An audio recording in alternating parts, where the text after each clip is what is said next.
वर्तमान की दुनिया के दोस्तों नमस्कार, मैं अखिलेश कुमार। अब हम बात करेंगे यूपीएससी सीएससी 2021 सामान्य अध्ययन प्रथम प्रश्न पत्र 1 के प्रश्न संख्या 19 की। यह प्रश्न है, क्रिप्टो करेंसी क्या है, वैश्विक समाज को यह कैसे प्रभावित करती है, क्या यह भारतीय समाज को भी प्रभावित कर रही है।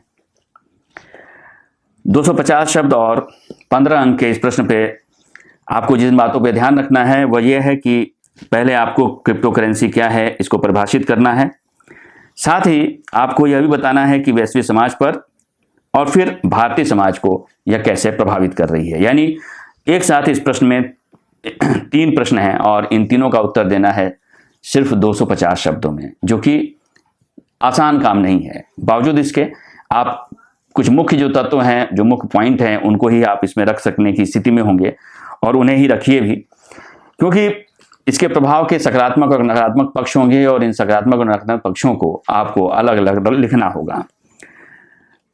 क्रिप्टो करेंसी को पहले परिभाषित करते हैं। यानी क्रिप्टो करेंसी एक वर्चुअल करेंसी है। यह वित्तीय लेन देन का इंटरनेट आधारित माध्यम है। क्रिप्टोग्राफिक सुरक्षा युक्त क्रिप्टो करेंसी ब्लॉकचेन तकनीक पर आधारित होती है। यानी वो ब्लॉकचेन तकनीक पर इसलिए आधारित होती है कि अधिकतम उसकी सुरक्षा की जा सके। यानी कुल मिला के जो क्रिप्टो करेंसी है, जो क्रिप्टोग्राफिक सुरक्षा है, उसका विकेंद्रीकरण किया जा सके, उसकी पारदर्शिता और उसकी अपरिवर्तनीयता को हासिल करने के लिए ब्लॉकचेन तकनीक का इस्तेमाल किया जाता है। वैश्विक संदर्भ में इसके सकारात्मक पक्षों की बात करें तो वैश्विक स्तर पर यह मुद्रा तेजी से निवेश का विकल्प बनी है। इस करेंसी के साथ जो जुड़ा हुआ जोखिम है, उसके साथ इनाम और दंड दोनों तरह की स्थितियां जुड़ी हुई हैं और यह इस तरह से यह एक आकर्षक निवेश का, चूंकि इसमें निवेश जो है वो त्वरित है, इसमें इनाम और दंड भी त्वरित है, इसलिए यह निवेशकों को आकर्षित करती है। और यही नहीं है, टेस्ला और स्क्वायर जैसी जिन कंपनियों ने इनको मान्यता भी प्रदान की हुई है, इन्हें अपने लेन देन का साधन भी बनाया हुआ है। टेस्ला आप जानते ही होंगे, एलॉन मस्क की कंपनी है।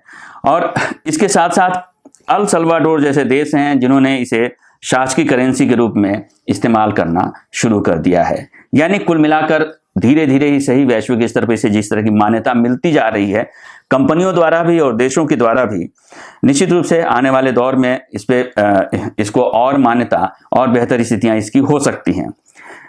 इसीलिए तर्क दिए जाते हैं, वह तर्क ये हैं कि इससे जो वित्तीय समावेशन है, निवेश है, पर्यटन है और विकास को बढ़ावा देना संभव है, क्योंकि इससे जो अर्जित पूंजी होगी उस पूंजी का इस्तेमाल लोग अपने तमाम तरह के शौक को पूरा करने के लिए या वित्तीय समावेशन को बनाए रखने के लिए निवेश के संदर्भ में कर सकते हैं और इससे रोजगार के साधन भी बढ़ सकते हैं। यानी कुल मिलाकर जनता की आर्थिक और सामाजिक स्थिति तथा उसकी हैसियत को संवर्धित करने की वकालत की जाती है कि इससे संवर्धित होगी, रोजगार के भी अवसर बढ़ेंगे, क्योंकि आर्थिक समृद्धि बढ़ने के साथ साथ लोगों की सामाजिक समृद्धि भी बढ़ेगी।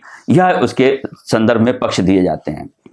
हालांकि वैश्विक स्तर पर इसके नकारात्मक पक्ष भी आए हैं, क्योंकि इसमें जो व्यापार है, इसमें जो निवेश है, वह किसी वैश्विक कानून या नियंत्रण के बगैर है। यानी कोई भी इन पे कानून काम नहीं करता, कोई भी किसी भी देश का कानून काम नहीं करता, किसी भी देश का कोई नियंत्रण नहीं है और इस तरह से यह एक बेहद जोखिम भरा वाला क्षेत्र है। यानी यह पैसा जाता कहाँ है, कैसे होता है, कौन इसको डिसाइड कर रहा है, कौन इसको संचालित कर रहा है, इसके बारे में कोई भी जानकारी आपके पास उपलब्ध नहीं है। इसका परिणाम यह है कि इसमें पारदर्शी प्रक्रिया का अभाव है, जिसके चलते संदिग्ध लेन देन, आतंकवादियों की फंडिंग, ड्रग्स और हथियार का क्रय विक्रय आदि पर नियंत्रण करना वैश्विक स्तर पे मुश्किल हो रहा है और मुश्किल है भी। और इसका एक ताज़ा उदाहरण है 2017 में वानाक्राई रैंसमवेयर अटैक, जिसने 150 से अधिक देशों के कंप्यूटर को प्रभावित किया और जिन लोगों ने इस काम को किया उन लोगों ने प्रति कंप्यूटर, जो भी कंप्यूटर से प्रभावित हुए, प्रति कंप्यूटर 300 से लेकर $600 तक की मांग की उन्हें ओपन करने के लिए। तो इस तरह के का जो जोखिम है वह जोखिम लोगों की अपनी जो बचत है उस पर भी आ सकता है, बैंकिंग सिस्टम पर भी आ सकता है और यह किस तरह से प्रभावित कर सकता है, इसके खतरे कितने ज़्यादा हैं, यह आप समझ सकते हैं। इसके साथ साथ यह भी देखा जाए कि इसमें निवेश के साथ जोखिम और बेसब्री दोनों जुड़ी हुई है।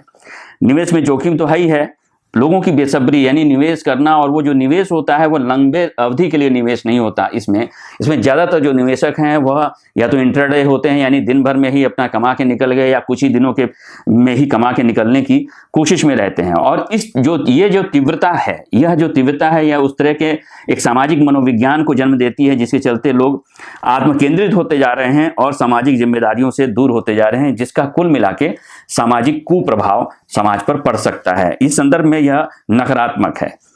भारत के संदर्भ में इसके सकारात्मक पक्षों को देखें तो क्रिप्टो एक्सचेंज के आंकड़ों के मुताबिक यह महानगरों की अपेक्षा छोटे शहरों में निवेश का ज़्यादा पसंदीदा क्षेत्र बन गया है, यानी छोटे शहर के लोग इसमें ज़्यादा निवेश कर रहे हैं। और एक आंकड़ों के मुताबिक कि करीब 10 करोड़ भारतीयों ने किसी न किसी तरह की क्रिप्टो करेंसी में इन्वेस्ट किया हुआ है। और यह भी गौर करने वाली बात है कि इसमें जो बड़ी संख्या है वह नौजवानों की है, और उनकी उच्च आयु वर्ग जो है वह सिर्फ 35 वर्ष है, जिसमें 40% महिलाएं भी हैं। यह भी आज हालिया जो आंकड़े आए हैं इस क्षेत्र से संबंधित जो एक्सचेंज है वो बताते हैं। भारत का युवा वर्ग अपने निवेश के विकेंद्रीकरण के द्वारा अपनी आर्थिक स्थिति को और बेहतर बनाने का जोखिम ले रहा है, यानी जो निवेशक है वह ज़्यादा युवा है, और निश्चित रूप से वह इसमें जोखिम लेने की कोशिश में लगा हुआ है, और वो इसमें जोखिम ले रहा है। जोखिम के बावजूद इसमें हासिल आर्थिक संपन्नता सामाजिक समृद्धि की रफ्तार को तेज कर सकती है तथा रोजगार के नए क्षेत्रों का विकास भी संभव है। इसमें एक सकारात्मक परिप्रेक्ष्य में जो वैश्विक स्तर पर सही है वो भारत के स्तर पर भी सही है कि रोजगार के नए साधन हो सकते हैं। अगर समाज में लोग समृद्धि की ओर बढ़ते हैं इसके जरिए, तो रोजगार के नए साधनों का विकास भी हो सकता है। हालांकि इसमें जोखिम जुड़ा हुआ है, लेकिन अगर समृद्धि आती है तो वह जो उनके उपभोग के जरिए नए क्षेत्र भी खुल सकते हैं रोजगार के, और लोगों के जीवन में जो उनका जो सामाजिक समृद्धि है, उस सामाजिक समृद्धि में भी एक विकास के स्तर को देखा जा सकता है। इस संदर्भ में ये जोखिम तो है इसमें, लेकिन इसमें आर्थिक संपन्नता भी जुड़ी हुई है, और आर्थिक संपन्नता के साथ सामाजिक समृद्धि भी जुड़ी हुई है, जो उन व्यक्तियों के लिए भी जो निवेश कर रहे हैं उनके लिए भी, और जो नहीं कर रहे हैं उनके लिए भी ये हो सकती है। हालांकि यह भी ध्यान रखने की बात है कि वैश्विक और स्थानीय स्तर पर, भारत के स्तर पर भी देखा जाए तो एक बहुत बड़ी आबादी जो है वह इस तरह के किसी भी डिजिटल प्लेटफॉर्म के बारे में या डिजिटल कॉन्सेप्ट के बारे में बहुत ही निरक्षर है। वह कितना इसका इस्तेमाल कर पाएगी और समय रहते कितना कर पाएगी, यह भी एक सवाल है इसको एड्रेस करने की जरूरत है। खैर, इसके नकारात्मक पक्षों के बारे में बात करें तो आर्थिक और सामाजिक जोखिम शामिल है। निश्चित रूप से निवेशित पूंजी का नुकसान सामाजिक तनाव को बढ़ा सकता है। भारतीय समाज इतना बड़ा और ऐसा समाज नहीं है जहां पूंजी की अधिकता है। यहाँ पूंजी एक सीमित मात्रा में है, और पूंजी का जो संकेंद्रण है वो कुछ लोगों के पास है। बहुत व्यापक जो जनता है उसमें पूंजी का संकेंद्रण नहीं है। पूंजी उनके पास की जो रफ्तार है या पूंजी की जो मात्रा है वह पर्याप्त नहीं है, और उसी पूंजी में से यह निवेश करना बहुत बड़े जोखिम को निमंत्रण देता है। और इस जोखिम पे अगर नुकसान होता है, व्यापक रूप से नुकसान होता है, इसमें ज़्यादा लोग पार्टिसिपेट करते हैं, तो इससे कहीं ना कहीं एक सामाजिक तनाव की स्थितियां बढ़ेंगी, क्योंकि जीवन में जब आर्थिक तनाव पैदा होगा तो वह सामाजिक तनाव में तब्दील हो सकता है। निवेश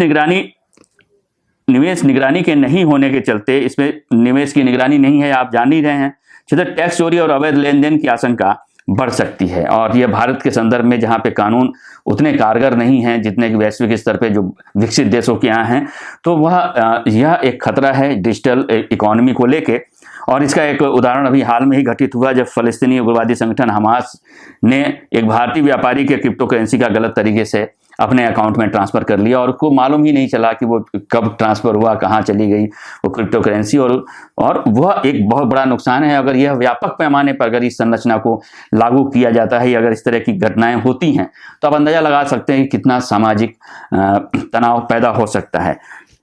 ये तो वो नुकसान थे जो एक सामान्य रूप से हम समझ सकते हैं, लेकिन इसका सबसे बड़ा नुकसान जो है वो ये है कि इसका बड़ा नुकसान सामाजिक योजनाओं और उस पर लाभान्वित होने वाले समाज के कमजोर तबकों के साथ देश की सुरक्षा तथा आर्थिक हितों को उठाना पड़ सकता है। क्यों? यह एक टैक्स चोरी का एक बहुत बढ़िया साधन है। टैक्स चोरी के जरिए या तमाम तरह के अवैध कारोबारों के जरिए जो जिस पे दरअसल सरकार को टैक्स मिलता है, वो सरकार उस टैक्स के पैसे को वास्तव में जनता की समृद्धि में, जनता के तमाम कार्यों में लगाती, जो उसका सामाजिक कल्याण का कॉन्सेप्ट है, जो सामाजिक न्याय का कॉन्सेप्ट है, उसमें लगाती। वह पैसा जो है वो इस तरह के रास्तों पे जा रहा है जिस पर कोई व्यापक रूप से कोई टैक्स नहीं है। हालांकि अभी नए बजट में सरकार ने क्रिप्टो करेंसी के जरिए 30% टैक्स लगाने की बात की है इस पे होने वाले मुनाफे पर, लेकिन यह कितना कारगर होगा ये अब तो भविष्य की देखने की बात होगी। लेकिन एक बहुत बड़ा हिस्सा इसका जो है वह टैक्स रहित होने की वजह से इस पैसे के इसका सीधा नुकसान जो है वो उन सामाजिक योजनाओं को हो जिन सामाजिक योजनाओं को सरकार चलाती है, उन कार्यक्रमों को है जिनको सरकार चलाती है, और अंततः जो इससे लाभ हासिल करने वाले जो गरीब तबका है या जो आम जनमानस है उसको होता है। तो कुल मिलाकर यह देश की जो आर्थिक हित हैं उसके भी खिलाफ है, और साथ साथ यह सुरक्षा, जो देश की आंतरिक सुरक्षा है, उस आंतरिक सुरक्षा में भी इसके खतरे हैं। और जिस संदर्भ में मैंने वैश्विक स्तर पे जो इसकी समीक्षा की थी उस संदर्भ में मैंने आपको बताया। तो कुल मिलाकर इसे लेकर भारत सरकार और रिजर्व बैंक की चिंता जो है वह स्वाभाविक है, और निश्चित रूप से एक ऐसे नियामक की स्थापना करने की जरूरत है, ऐसे नियमों और प्रावधानों की स्थापना करने की जरूरत है जिस पर किसी भी तरह से क्रिप्टो करेंसी के गलत इस्तेमाल को होने से रोका जा सके। दरअसल इस प्रश्न में आपको पूरी भूमिका के संदर्भ में, पूरे प्रस्तुतिकरण संदर्भ में इन बातों को ही लिखना है और इन्हीं ही इस तरह से समझना है।